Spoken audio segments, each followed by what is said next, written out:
ही सोच लिया है कि इस मुसीबत की घड़ी में मैं अपने मायके में नहीं, अपने ससुराल में रहकर अपने परिवार वालों का साथ दूंगी। हम अपनी औलाद के माँ बाप हैं, विधाता नहीं।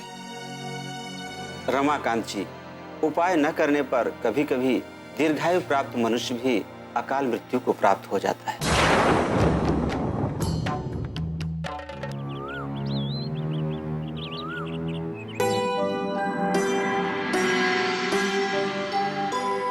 पिया बेबी, ये देखो कितने अच्छे टोस्ट बनाए हैं। लो जल्दी से खा लो, नहीं तो नैना बेबी आएगी और सब खा जाएगी। हाँ नहीं, मुझे कुछ नहीं खाना। समझ गया, सब कुछ समझ गया। हमारी पिया अकेले अकेले टोस्ट खाएगी। मैं यहाँ टोस्ट रखकर चला जाता हूँ, फिर हमारी बेबी अपने हाथों से उठाकर खाएगी, है ना पिया? मैं ना तब भी नहीं खाऊंगी। रामनारायण, क्यों परेशान करो पिया बेबी को? तुम जाओ यहाँ से, मैं अपने हाथों से खिलाऊंगी अपनी बेटी को। अभी किसी को पता नहीं हमारी पिया बेबी कितनी अच्छी बेटी है ना? हाँ। मैं ना अपने कमरे में जाके खा लूंगी।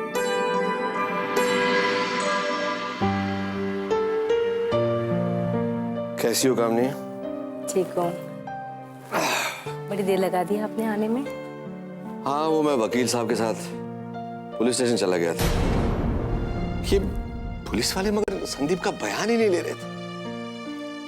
क्यों कर रहे हमारे बेटे के साथ ऐसा? पता नहीं, लगता है हमारा वक्त ही खराब चल रहा है। क्यों हो रहा है सब हमारे बेटे के साथ ऐसे ही? देखो, तुम्हें परेशान होने की ज्यादा जरूरत नहीं है, सब ठीक हो जाएगा। कब ठीक होगा? जब हमारा बेटा पुलिस की हिरासत में पागल हो जाएगा तब ठीक होगा। वकील साहब ने सब कुछ ठीक कर दिया है।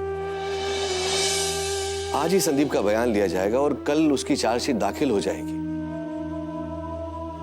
और मुझे उम्मीद है कि कल पहली पेशी में ही हम उसको जमानत दिलवा देंगे। इसका मतलब संदीप घर जल्दी आ जाएगा ना? हाँ कामिनी, जब उसने कुछ गलत किया ही नहीं है तो हम उसे जरूर घर लेके आएंगे। तुम परेशान मत हो।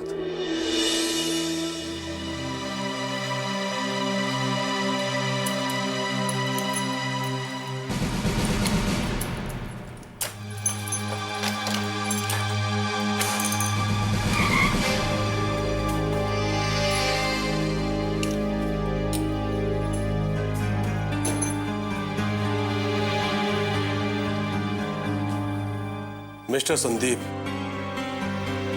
तुम्हारे पिताजी बहुत प्रेशर डाल रहे हैं तुम्हारा बयान लेने के लिए। चलिए तुम्हारा बयान कलमबंद कर लेते हैं। बताइए, तुमने अपनी बीवी का मर्डर क्यों किया? अरे हाँ पाटिल सर, ये जो भी बयान दे उसको नोट करते जाना। Yes sir. बोलो संदीप। इंस्पेक्टर साहब, आपके जिस सवाल का जवाब मेरे पास नहीं है तो मैं कैसे बता दूं? संदीप, तुम पुलिस वालों की शराफत से वाकिफ नहीं हो। जब ये डंडा उठता है ना तो अच्छे अच्छे बोल पड़ते हैं। सीधी तरह बोलो कि तुमने अपनी बीवी का मर्डर क्यों किया। सर, मैं आपको कितनी बार बता चुका हूं कि मैंने किसी को नहीं मारा था।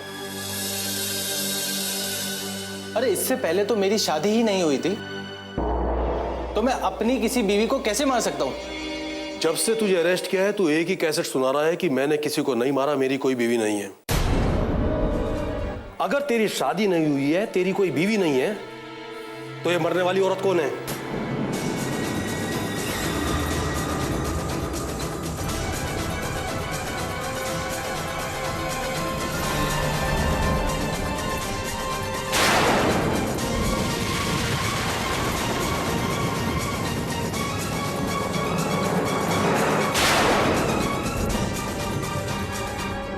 क्या रंजना मर गई? रंजना की मौत कैसे हुई इंस्पेक्टर? इसकी मौत नहीं हुई है संदीप, इसका कत्ल हुआ है। और इसका कत्ल तुमने किया है या तुमने करवाया है? आप क्या कह रहे हैं इंस्पेक्टर साहब? मैं ऐसा क्यों करूंगा? ये तो बेचारी तुम्हारी पत्नी थी। नहीं, ये पत्नी नहीं थी मेरी। इस तस्वीर को देखने के बाद में भी ये कह रहे हो कि तुम्हारी पत्नी नहीं थी? हाँ इंस्पेक्टर साहब, इस तस्वीर को देखने के बाद ही कह रहा हूँ कि ना ही वो मेरी पत्नी थी और ना ही उसके साथ मेरा कोई दूसरा रिश्ता था। और मैं तुम्हें यह भी बता देता हूं कि रंजना का कत्ल तुम्हारे वर्सोवा वाले फ्लैट में हुआ है। हाँ इंस्पेक्टर साहब, वो मेरे वर्सोवा वाले फ्लैट में ही रहती थी। अजीब बात है, रंजना तुम्हारे वर्सोवा वाले फ्लैट में रहती थी, रंजना के साथ तुम्हारी दूल्हा दुल्हन की फोटो है, उसके बाद फिर भी कहते हो कि रंजना के साथ मेरा कोई ताल्लुक नहीं है। इंस्पेक्टर साहब, इस लड़की का नाम रंजना ही था, यह भी नहीं मालूम मुझे। देखो संदीप, मैं तुम्हारे साथ रंजना की पहेलियों में नहीं उलझना चाहता। रंजना का कत्ल हुआ है, इससे इंकार नहीं किया जा सकता। रंजना से तुम्हारे ताल्लुकात थे, ये इस तस्वीर और वर्सोवा वाले फ्लैट से जाहिर है। इसलिए कानून को रंजना के कातिल होने का शक तुम पर है। अभी तुम अपने बयान में जो भी कुछ कहना चाहते हो मुझे लिखवा दो, ताकि मैं अपनी चार्जशीट तैयार कर सकूं। ओके? हाँ इंस्पेक्टर साहब, इस रंजना की कहानी कुछ 7-8 महीने पहले शुरू हुई थी। मुझे याद है, उस रात मैं अपनी कार से अपने घर वापस जा रहा था।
तभी मैं उस बेहोश लड़की को अपने फैमिली डॉक्टर राणे के अस्पताल ले गया।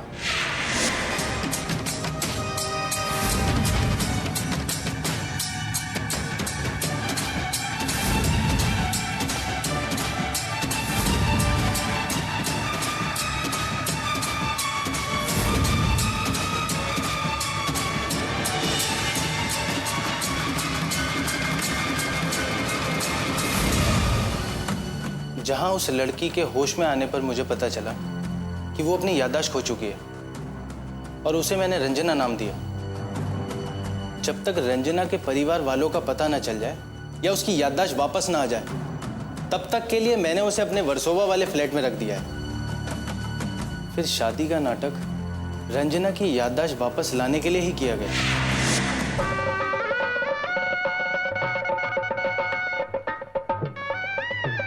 हरि ओम स्वस्ति न इंद्रो गद्धर्वः स्वस्ति नः पूषा विश्ववेदाः स्वस्ति नस्तारचो अरिष्टनेमिः स्वस्ति नो बृहस्पतिर्दधातुः ओम पयः पृथिव्यां पय ओषधीषुपयो दिव्यन्तरिक्षे पयोधाः पयस्वतीः प्रदिशा सन्तु मह्यम् विष्णोररातमसि विष्णोः संसप्रेक्षो विष्णोः दूरसि विष्णो ध्रुवोऽसि वैष्णवमसि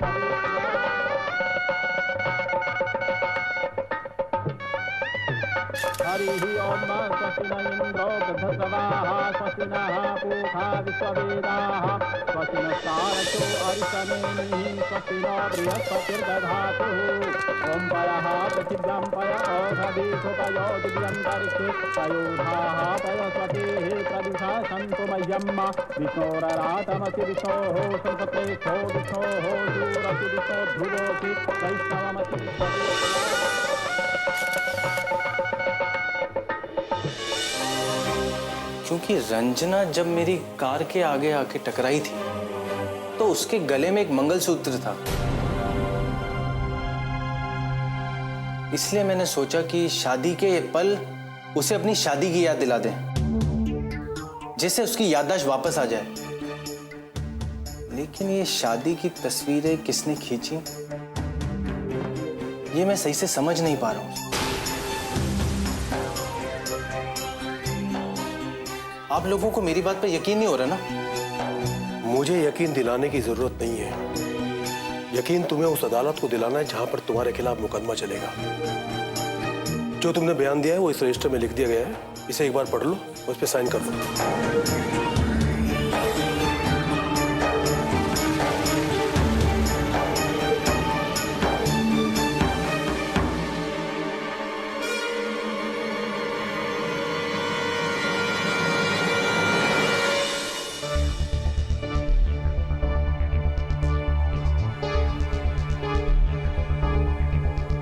ये आप क्या कह रहे हैं वकील साहब? अच्छा,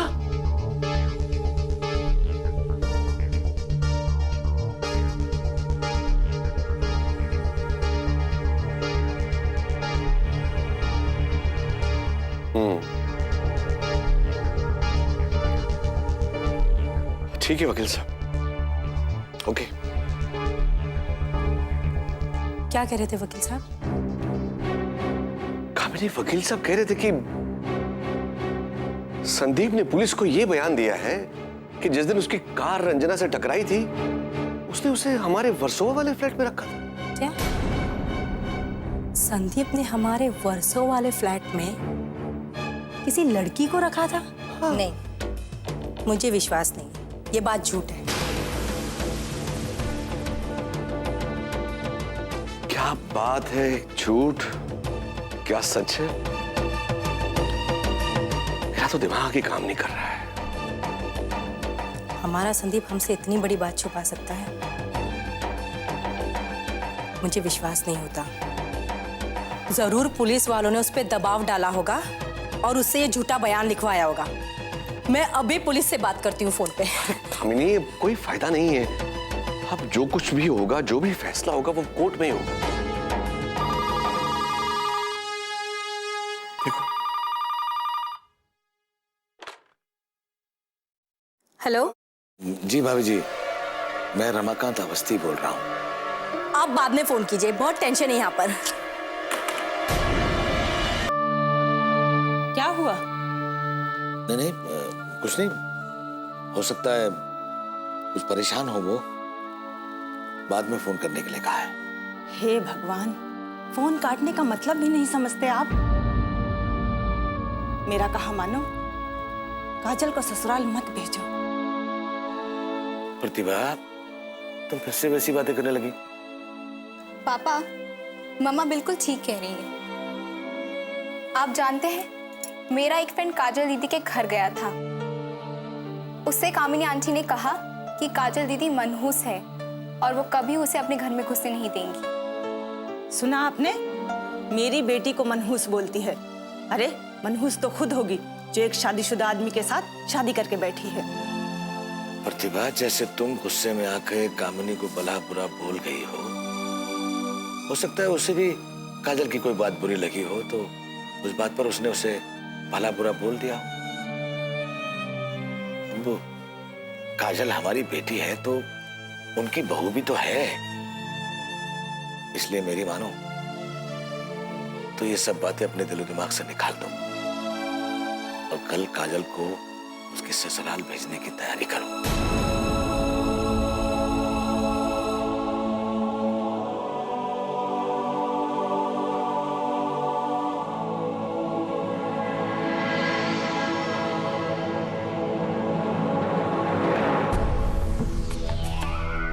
ये तुम क्या कह रहे हो सिद्धार्थ? संदीप के बयान के हिसाब से संदीप और रंजना के बीच में कोई रिश्ता नहीं था। ये बात संदीप ने अपने बयान में कही है, पर उसके लिए इसे साबित करना बड़ा ही मुश्किल होगा। सिद्धार्थ, अगर संदीप का वकील अच्छा हुआ ना तो उसको अदालत में गुनहगार साबित करना भी बहुत मुश्किल होगा। ऐसा कैसे हो सकता है दिव्यांग? पुलिस के पास संदीप के खिलाफ इतने सबूत हैं जो ये साबित करते हैं कि संदीप ही रंजना का कातिल है। सिद्धार्थ, कानून के बारे में तुम सिर्फ उतना जानते हो जितना एक पुलिस वाले को जानना चाहिए। एनीवेज, कल फिर आना, कल फिर इस बारे में बात करेंगे।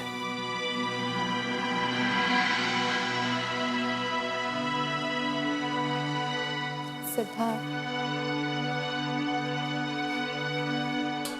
तुम्हें संदीप के खिलाफ और सबूत इकट्ठे करने होंगे जिससे वो कानून के फंदे से बच के ना निकल सके। देखो संध्या, संदीप का बयान लेने में मैंने इसलिए देरी की, मुझे उसके खिलाफ और सबूत चाहिए थे जो मुझे मिल चुके हैं, इसलिए ये बात मैंने सबसे छुपाई। सिद्धार्थ, वो सबूत संदीप को सजा तो दिलवा सकता है ना? मेरे पास उसके खिलाफ इतने सबूत हैं जो उसे जिंदगी भर जेल की सलाखों में सड़ा सकते हैं। अगर ऐसा है सिद्धार्थ, तो मैं काजल को भैया की जिंदगी में वापस लाके रहूंगी।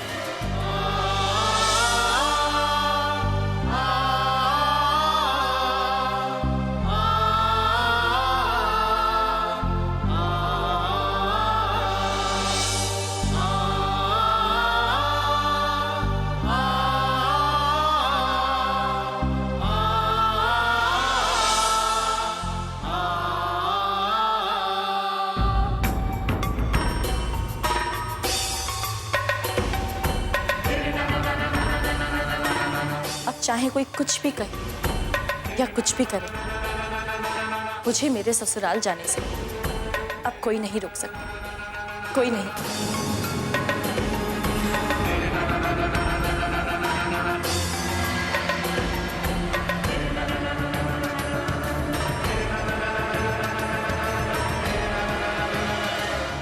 मैं जानती थी काजल दी को समझाने से कोई फायदा नहीं होने वाला है। ये काजल दी और पापा, ये दोनों हमारे घर में ऐसे हैं कि कौन कैसा है ये तो छोड़ दे। तू मुझे ये बता कि काजल दीदी की सास कामिनी जी ने काजल दीदी को मनहूस कहा था, ये तुम्हें कहाँ से पता चला? रेखा दी वो कहीं तुम मुझसे झूठ तो नहीं बोल रही ना? झूठ?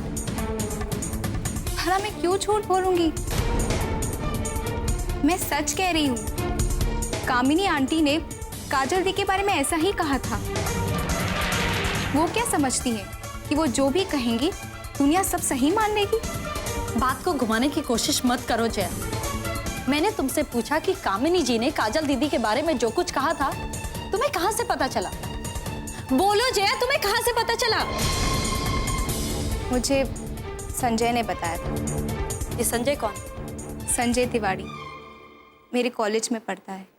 ओह, तो अब घर की बातें तुमने कॉलेज तक पहुंचा दी है। रेखा दी, मुझे शक था कि कामिनी आंटी काजल दी के अगेंस्ट है, इसीलिए मैंने संजय से कहा था कि वो वहां जाकर पता लगाए। जया, संजय कामिनी जी के घर गया भी या नहीं? वो कामिनी से मिला भी या नहीं? ये भी तो हो सकता है कि वो तुमसे झूठ बोल रहा हो। नहीं, संजय मुझसे कभी झूठ नहीं बोल सकता।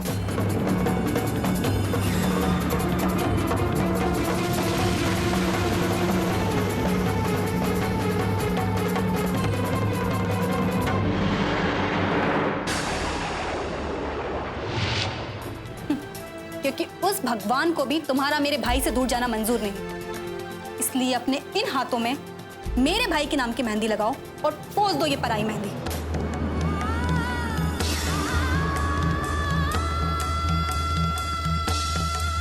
इस समय बहुत मुसीबतों से गुजर रही है, उस पर मुसीबतों का कहर और मत ढाओ।